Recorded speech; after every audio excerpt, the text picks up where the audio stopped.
Hi, my name is Shreya, and this is my lab 3 for Physics 2212.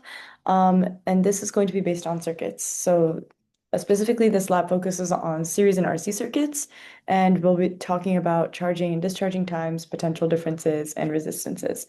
So, quick introduction to this.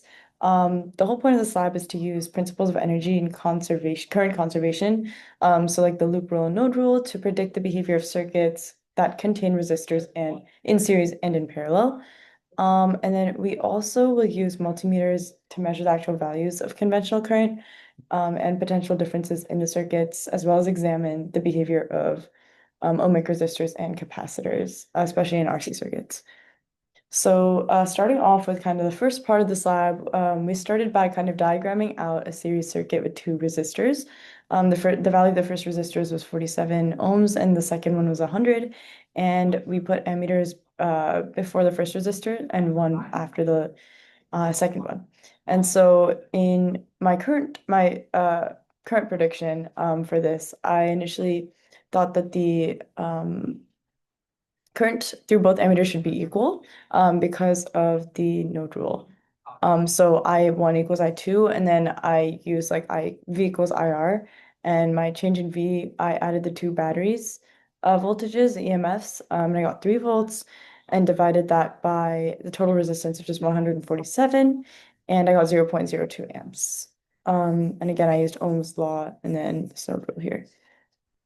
All right, now we actually got to experimenting and trying to measure things out. So here's what our circuit looked like. As you can see, we have our two batteries over here, and then we have this is our ammeter connected, and we have over here, can't see it too well, but we have it connected to our 47 ohm or yeah, 100 ohm resistor. This is our 47 ohm resistor.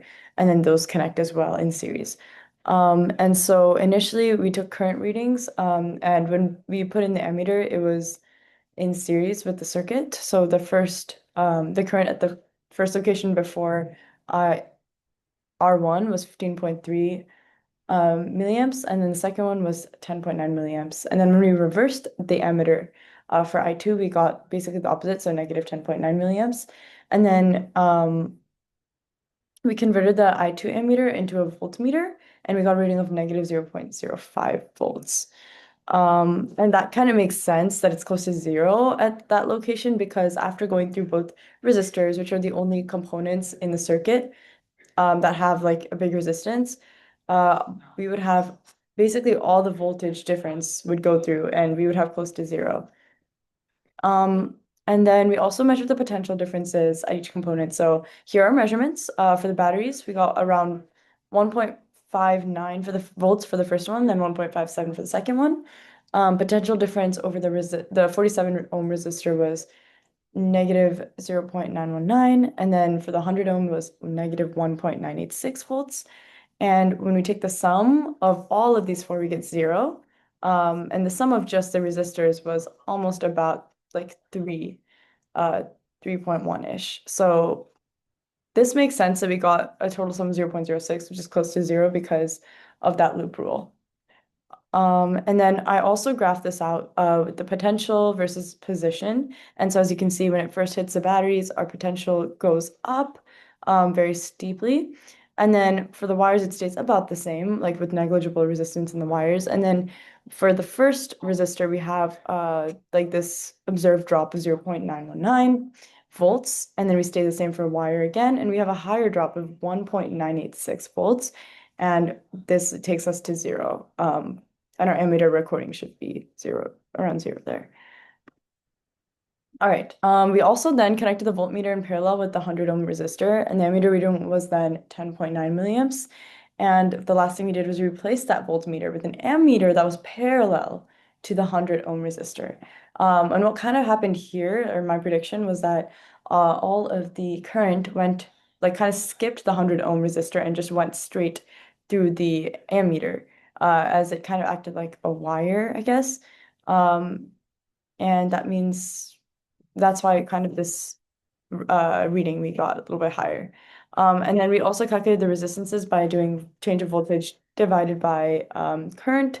And these are some of the values that we calculated for that. Obviously, the wires and ammeters are much, much lower than the resistor resistances. Now the second part of the lab is an RC circuit. We set this up basically, I can kind of talk about it here. These are our images of what we were doing, but we set up a series circuit to charge a capacitor using the same two batteries and then also a light bulb. We first used a 20 ohm light bulb and then a 10 ohm. And when we charged, we connected the light bulb, capacitor, and batteries in series. And initially the bulb was lit brightly when it was connected with the battery. And then as time went on, the bulb kept dimming until it lost light. And then we knew that the capacitor was charged. We then removed the battery from the circuit and connected the capacitor to the bulb alone. And we saw that the bulb lit up initially and dimmed again over time until the capacitor lost all its charge. So we found for the 20 ohms, we got these times for this was for charging and this was for discharging. And for 10 ohms, it obviously took a lot less time. So 15 seconds about for both. And these the charging and discharging times are very similar, we found in our results.